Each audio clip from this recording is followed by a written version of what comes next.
কাজ নিয়ে এসেও আমার জন্য খুঁজে, আমি কাজ করব না? সংসারে তো 2 পয়সা আসবে বলো বাবা কাজ করলে। এই, এটাই তো সেই জমিদার বাড়ি। এই কথাই তো বাবা বলেছিল, চাই ভিতরে গিয়ে দেখি। তুমি সে যোগেশ ভাইয়ের ছেলে? কি নাম তোমার? আমার নাম যোগু। বাবা আমাকে যোগু বলে ডাকে। আমি শুনেছি বাবার কাছে আমি রথের দিন হয়েছিলাম বলে বাবা আমার নাম যোগু দিয়েছে। বাহ, খুব ভালো নাম যোগু। তুমি সব কাজ করতে পারবে তো যোগু? আমাদের এখানে কিন্তু অনেক কাজ। গরু দেখতে হবে, চাষের জমিতে গরুকে ধান খাওয়াতে নিয়ে যেতে হবে, রান্না করতে হবে, ঠাকুর সেবা দিতে হবে। হ্যাঁ গিন্নিমা, আমি সব কাজ করতে পারবো। ঠিক আছে, তাহলে চলো সব কাজ দেখিয়ে দিই। পরদিন সকাল থেকে যোগু লেগে পড়লো কাজে।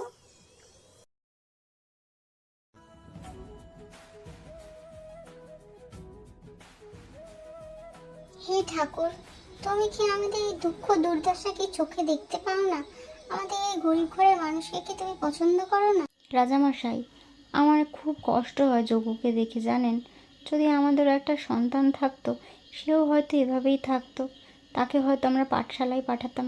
দেখুন না, যাতে ওকে পাঠশালায় পাঠানো যায়। আমার বড্ড মায়া হয়।